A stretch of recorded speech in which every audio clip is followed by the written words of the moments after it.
luy xaqiiqa rek 4 la dans ce fléau là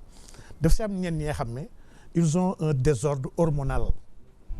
maanaam ñoom lu ñu nekk di def tayuñu ko. Ça c'est l'approche scientifique. yàlla moo leen bind dérégler seen ay hormones ñoo am ay aspirations yoo xam ne bokkul ak seen sexe lii c'est un problème bi nga xam ne dépassé na la volonté humaine ak taxawaayam. Tout à fait. loolu ñu ko war a aborder bokkul ak ki nga xam ne il a délibérément choisi ne lii laay def parce que maa tey. Exactement. donc premier groupe boobu benn groupe la bi nga xam ne. on l'a pas spécifié. le deuxième daf si am ñeen ñi nga xam ne seen homosexualité c'est une conséquence ils ont été abusés depuis seen temps xale et loolu c'est la défaillance de notre système social ku nekk xale 4 5 6 ans ñu koy jàpp di ko def dara di ko def mu dem ba màggee ko ba jàpp ne loolu mooy la norme kii dafa soxla beneen xeetu ndimbal mais pas ay xas ak saaga kese mu am troisième groupe bi nga xam ne ñii ce sont les gens qui cherchent de même les partisans du plaisir en réalité ñii seen naf sa feebar ils sont à quête de bëgg-bëgg chaque jour ñu ngi jéem a diversifier lu bees ñuy def donc ñii vraiment kaa lañ ci biir groupe bi. Tout à fait. mu am benn quatrième groupe bi nga xam ne c'est une raison économique. c'est des gens yoo xam ne ku leen woowoon léegi sax ci leneen lu góor jigéen ñi dem ci parce que ku leen jox xaalis moom leen defloo leen n'importe quoi ces 4 groupes là waruñu bokk approche bi leen war a traiter en réalité je suis nag dama gëm ni on doit criminaliser la chose li laa gëm man. bañ siy xeex di ci wax di dem seen sëriñ yi on parlait de criminalisation. Ah, criminalisation. bu ñu demee ba ci biir gars yi ne non question sémantique la loolu ñoom la engagé. man est-ce que loolu la ñu waxoon sëriñ si. man dama gëm ni nous devons aller vers la criminalisation parce que pour man. et man c'est le concept que j'ai. ci diine bi nga xam ne moo ma nampatal. te moo tax may agir man dama gëm ni góor jigéen ci kabaa'ir yu gën a doy waar la bokk ci umma bi c'est un mal. un mal nag il faut l'éradiquer léegi nag. lu tax ma ne waroon nañu am ay commission yu war a waxtaan ba déterminer kenn ku nekk naka lañ ko war a traiter ndax ñii ñëpp man jàpp naan ci biir góor jigéen ñi am na ci kuréel bu bëri bi nga xam ne bu leen tàllee loxo dimbali leen ñu génn ci. et la vocation première c'est d'essayer d'aider des gens et de les socialiser encore une fois. lii soo demee dëkk tubaab bi da ngay gis ay ba ci exemple rek exemple ñu am vice mandi. alcoolo yi. waaw da ngay gis tubaab bi dañoo am benn initiative sax communautaire. am ay club des alcoolos anonymes bi nga xam ne dañuy jéem a xool ñu bokk problème naka la ñuy dimbalantee pour mën cee génn donc la question LGBT daf ci am une partie bi nga xam ne état ko war a régler et loolu question juridique bi nañ si jot xam naa ci biir waxtaan bi mais dafa am benn partie bi nga xam ne les communautés ñoo ci war a xalaatandoo andi une réponse au-delà de la lutte au-delà de la condamnation bi nga xam ne qui est légitime et normale mais war nañu am une organisation sociale bi nga xam ne capable de récupérer ñenn ñi nga xam ne dañ ci nekk par accident wala leen abuser dugal leen ci wala leen ci dugal ndax ñàkk ñu xool leen ci génneewaatee et man jàpp naa ne jumtukaay yooyu yëpp bu ñu tegoon une commission depuis parlement bi ànd ak ay députés ànd ak organisation société civile ànd ak acteurs politiques yi ànd ak les médecins parce que ils ont leur mot à dire sur la question ànd ak ay sociologues waroon mën a tëgg leen li nga xam ne jarta yàqamti en 1 an 2 ans 3 ans ñu boole ko aménagé waale parce que man aujourd'hui je suis préoccupé. oui Mohamed suñu jëlee ay góor jigéen jàpp leen. yóbbu leen kaso ba. et après sans lijjanti. quand même les aménagements techniques idoines mais vraiment. accompagnement bi ci war est-ce que nekk ñu sax di commencer yombal leneen. ñeen ñi xam ne bu ñu génnee sax dañu mujj nekkat ay góor jigéen. ndax kaso ba cas yu mel noonu dafay am. ñun on a fait la prison. bien sûr chaque fois da ngay dégg ñeen ñi xam ne jël na leen yóbbu leen cellule ndax dañoo tëddee benn xale. boo demee ci nekk yu mag yi dans les grandes prisons ñu ngi may dégg dañoo dem ba dañoo ñaanante directeurs yeeg chef de cour yi nekk yooyu kenn du ko fay. maanaam lampe bi dafay tàkk 24 heures sur 24. néeg yu mat yooyu dafay am kenn ki nga xam ne lu ñuy wax veilleur foog du nelaw guddi.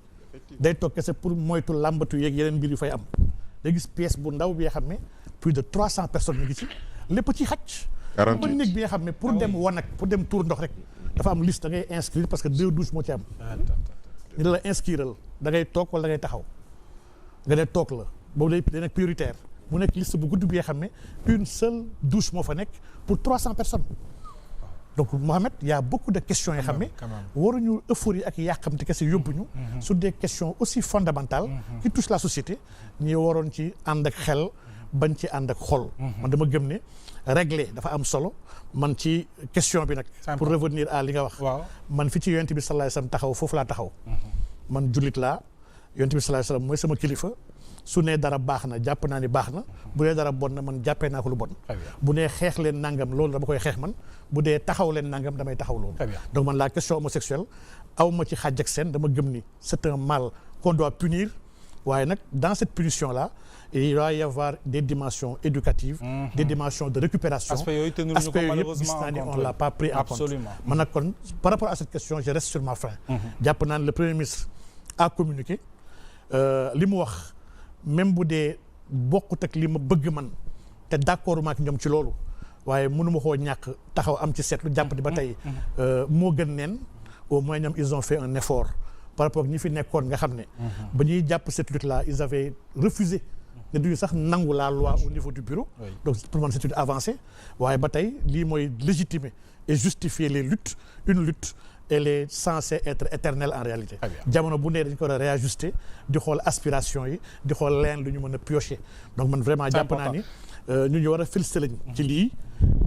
lu ñu war a tamit mettitlu ci ni ñu defaree loi bi mu nekk une quelque chose bi nga xam ne état la jóge sans bàyyi ci xel ñi nga xam ne ñoo koy xeex depuis des années. bien sûr man jàpp naa ne loolu jafe-jafe comme ñu mel ni yéen daañu ñëwaat ci yow léegi Moustapha sur la question actualité bi ba léegi mi ngi lëmbee ndax saa yoo xëyee ñu ne la démantelé nañu réseau bu yees njàngat li ci wàll yi. waaw Mohamed merci beaucoup ci question bi en fait xam nga jàngat bi ñu am ci question homosexualité dafa am problème yoo xamante ne effectivement ñi ko war a régler ak temps bi mu war a jël pour ñu régler ko defuñu ko ci. man jàpp naa ne lii du émotion moo koy régler du euphorie moo koy régler tey dafa am loo xamante ne parce que man bu ngeen may dégg souvent bu may nuyoo dama naan maa ngi nuyu kilifa diine ak kilifa aada yi piliers yu am essentiel ci dëkk bi en réalité ñun dañoo bàyyi suñu culture teg ko nële de côté bu njëkk Mohamed da nga doon gis ne góor yi dañu leen doon dugal néegu góor